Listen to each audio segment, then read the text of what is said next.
నిజామాబాద్ జిల్లా పసుపు రైతుల చిరకాల వాంఛ నెరవేరింది. పసుపు బోర్డు ఏర్పాటుకై ఎన్నో ఏళ్లుగా ఎదురుచూస్తున్న అక్కడి రైతుల నిరీక్షణకు తెరపడింది. ఇందూరు జిల్లా కేంద్రంగా జాతీయ పసుపు బోర్డు ఏర్పాటుకు కేంద్ర ప్రభుత్వం గ్రీన్ సిగ్నల్ ఇచ్చేసింది.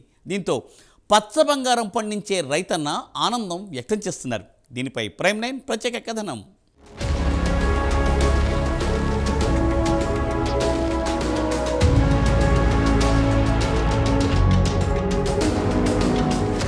నిజామాబాద్ జిల్లాలోని జాతీయ పసుపు బోర్డు ఏర్పాటుకు కేంద్రం ఆమోదం తెలిపింది. ఈ మేరకు కేంద్రం అధికార ఉత్తర్వులు జారీ చేసింది. దీంతో పాటు బోర్డు చైర్పర్సన్గా జిల్లా రైతు నాయకుడు పల్లె గంగారెడ్డిని నియమిస్తూ ఉత్తర్వులు జారీ చేసింది. దీంతో ఎన్నో ఏళ్లుగా బోర్డు ఏర్పాటుకై ఎదురుచూస్తున్న రైతుల కళ్లలో ఆనందం కనిపిస్తోంది. అయితే అత్యధికంగా పసుపు పండించే నిజామాబాద్ జిల్లాలోని పసుపు బోర్డు ఏర్పాటవుతుందని నిజామాబాద్ ఎంపీ ధర్మపురి అరవింద్ పలుమార్లు చెబుతూ వచ్చారు. అయితే కేంద్రంలో మూడవసారి అధికారంలోకి వచ్చిన భారతీయ జనతా పార్టీ ఏడాది గడుస్తున్న పసుపు బోర్డు ఏర్పాటుపై ఎలాంటి ప్రకటన చేయకపోవడంపై పలు అనుమానాలు వ్యక్తమయ్యాయి. మరోవైపు మహారాష్ట్రలో బీజేపీ ఆధ్వర్యంలో ప్రభుత్వం ఏర్పడగానే పసుపు బోర్డును సాంగ్లీకి తరలిస్తారని ప్రచారం జరిగింది. అక్కడున్న ఎంపీలతో పాటు కేంద్ర మంత్రులు, రాష్ట్ర ముఖ్యమంత్రి కూడా పసుపు బోర్డు అంశాన్ని ప్రస్తావించడంతో తెలంగాణలో పసుపు బోర్డు ఏర్పాటు అంశంపై నీలినీడలు కమ్ముకున్నాయి. అయితే గతేడాది చివరిలో నిజామాబాద్ ఎంపీ ధర్మపురి అరవింద్ కేంద్ర మంత్రులతో పాటు హోంమంత్రి, వ్యవసాయ, పరిశ్రమల మంత్రులతో పలు దఫాలుగా భేటీ అయి నిజామాబాద్ జిల్లాలో పసుపు బోర్డు ఏర్పాటు చేయాలని పట్టుబట్టారు. ఈ క్రమంలో స్వయంగా ప్రధాని నరేంద్ర మోదీ అక్టోబర్ 1, 2023న బోర్డు ఏర్పాటుపై ప్రకటన చేశారు. ఈ దశలో బోర్డు రాకపోతే రైతులకు పార్టీ ఇచ్చిన మాట తప్పినట్లవుతుందని ఈ విషయాన్ని అరవింద్ అధినాయకత్వం దృష్టికి తీసుకువెళ్లారు. ఇది చాలా శుభదినం. గత 30 సంవత్సరాల నుంచి మేము ఏదైతే కలగన్నామో నిజామాబాద్లో ఉన్న ప్రతి పసుపు రైతు ఎంతగానో కలగన్నాడో ఆ కళ నెరవేరకుండానే పోతా అనుకున్నాం. కానీ ఈరోజు అక్టోబర్లో ప్రధాని నరేంద్ర మోడీ గారు ప్రకటించిన పసుపు బోర్డుని నిజామాబాద్ కేంద్రంగానే ధర్మపురి అరవింద్ వారి కృషి వల్ల నిజామాబాద్ కేంద్రంగానే జాతీయ పసుపు బోర్డు ఇక్కడ ఈరోజు ప్రారంభించుకోవడం చాలా శుభదినం. ఈ ప్రతి సంక్రాంతి మేము మకర సంక్రాంతిని ఎంతో రైతులందరూ చాలా ప్రత్యేకంగా జరుపుకుంటాం. కానీ ఈ మకర సంక్రాంతి రోజునే మా పసుపు రైతులకు జాతీయ పసుపు బోర్డు ప్రకటించిన దాన్ని బట్టి ఈ రోజు నుంచి ధర్మపురి అరవింద్ గారిని కూడా మేము రైతులందరం మకర సంక్రాంతికి ఇంత మంచి బహుమతి అందించిన నరేంద్ర మోడీ గారికి, ధర్మపురి అరవింద్ గారికి ప్రత్యేక కృతజ్ఞతలు.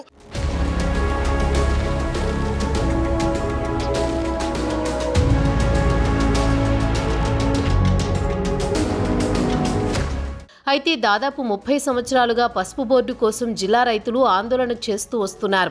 గత ప్రభుత్వ హయాంలో నిజామాబాద్లో పసుపు బోర్డు స్థానంలో స్పైసెస్ బోర్డును వేల్పూర్లో ఏర్పాటు చేశారు. అలాగే కమర్పల్లిలో పసుపు పరిశోధనా కేంద్రాన్ని కూడా ఏర్పాటు చేశారు. ఇదే సమయంలో పసుపు బోర్డు ఏర్పాటు చేయకపోతే ఎంపీ పదవికి రాజీనామా చేస్తానని గత ఎన్నికల్లో ఇచ్చిన హామీని నిలబెట్టుకునేందుకు అరవింద్ చేసిన ప్రయత్నాలు ఫలించి మరోసారి నిజామాబాద్ కేంద్రంగా మోదీ ప్రభుత్వం పసుపు బోర్డు ఏర్పాటును ప్రకటించడంతో హర్షం వ్యక్తమవుతోంది. దీన్ని సంక్రాంతి పండుగ కానుకగా ప్రజలు భావిస్తున్నారు. మేలైన విత్తన వంగడాలు ఏర్పాటు చేయడానికి శాస్త్రవేత్తలు కృషి చేస్తారు. అలాగే మద్దతు ధర, తర్వాత ఎక్స్పోర్ట్ క్వాలిటీగా పండించేందుకు రైతులకు సలహాలు, సూచనలు అందిస్తారు. అయితే పసుపు బోర్డు ఏర్పాటు చేసేందుకు మేము గత 19లో 175 మంది మీ రైతులము పోటీ చేసినాము. అందులో నేను కూడా ఉన్నందుకు నాకు చాలా గర్వంగా ఉంది. పసుపు బోర్డు ఏర్పాటు కోసం కృషి కోసం శ్రీ అరవింద్ గారు, అలాగే మా రైతు నాయకులు, తర్వాత వీళ్ళందరి కృషి వల్ల నరేంద్ర మోడీ గారు వీళ్ళందరి కృషిని అభినందిస్తూ పసుపు బోర్డు ఇవ్వడం మాకు చాలా ఆనందదాయకం. మరి వారిని ఎప్పటికీ మేము గుర్తుంచుకుంటాం. ప్రతి సంక్రాంతికి మేము రైతుల కొత్త పంటల కోసం వచ్చినందుకు పండుగ చేసుకునే పండుగ ఇది. ఇప్పటి నుంచి నరేంద్ర మోడీ గారిని కూడా మేము మా దేవుడు అనుకుంటాం. మాకు చాలా కృతజ్ఞతగా ఉన్నది. పసుపు బోర్డు మా తాత తండ్రుల కళ, ఆ కళను మా హయాంలో నెరవేర్చినందుకు, మేము కూడా చరిత్ర పుటల్లో నిలిచిపోయినందుకు మాకు శాశ్వతంగా ఆనందంగా ఉన్నది. పసుపు బోర్డు ఈరోజు అనౌన్స్ చేయడం చాలా అదృష్టంగా భావిస్తూ ఉన్నాం. రైతులందరూ కూడా చాలా సంతోషంగా ఈ పండుగ జరుపుకుంటున్నారు. రైతుల యొక్క చిరకాల వాంఛ నెరవేరడం, అది నిజామాబాద్ కేంద్రంగా దమ్మున్న లీడర్ అరవింద్ గారు ఇక్కడికి తీసుకురావడం చాలా సంతోషం.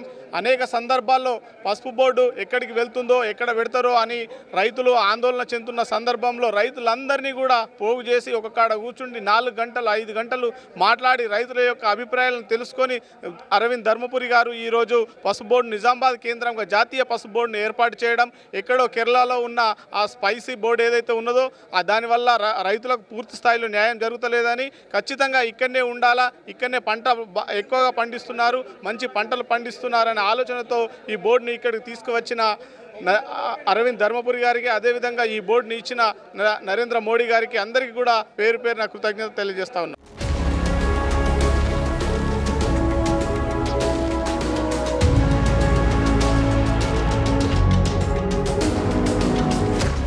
అయితే జిల్లా కేంద్రంలో ఇప్పటికే పసుపు ప్రాంతీయ బోర్డును మోదీ ప్రభుత్వం ఏర్పాటు చేసింది. అయితే ప్రాంతీయ బోర్డు కాకుండా పసుపు బోర్డు ఇక్కడే ఏర్పాటు చేయాలని పసుపు రైతులతో పాటు ఎంపీ అరవింద్ కేంద్ర అగ్రనాయకత్వానికి పలుమార్లు విన్నవించారు. దీంతో కేంద్రం అంగీకారం తెలపడంతో జిల్లా కేంద్రంలోనే పసుపు బోర్డు ఏర్పాటు జరగనున్నట్లు తెలుస్తోంది. మంగళవారం రోజు రైతులకు సంక్రాంతి కానుక అన్నట్లుగా కేంద్ర పరిశ్రమల శాఖ మంత్రి పీయూష్ గోయల్ వర్చువల్గా పసుపు బోర్డును ప్రారంభించారు. పసుపు బోర్డు ఏర్పాటు అంశం నిజామాబాద్ జిల్లా నుంచే ప్రారంభం కాగా జిల్లాకు చెందిన బీజేపీ రాష్ట్ర కార్యవర్గ సభ్యులు పల్లె గంగారెడ్డికి తొలి చైర్మన్గా నియమిస్తూ ఉత్తర్వులు జారీ చేశారు. బోర్డు పాలకవర్గంతో పాటు ఇతర పాలకవర్గాన్ని కూడా అధికారికంగా త్వరలో ప్రకటించనున్నారు. పసుపుకు మద్దతు ధర వస్తుంది, అట్లనే నాణ్యమైన వంగడాలు వస్తుంది, టర్మరిక్ ఎగుమతి పెరుగుతుంది.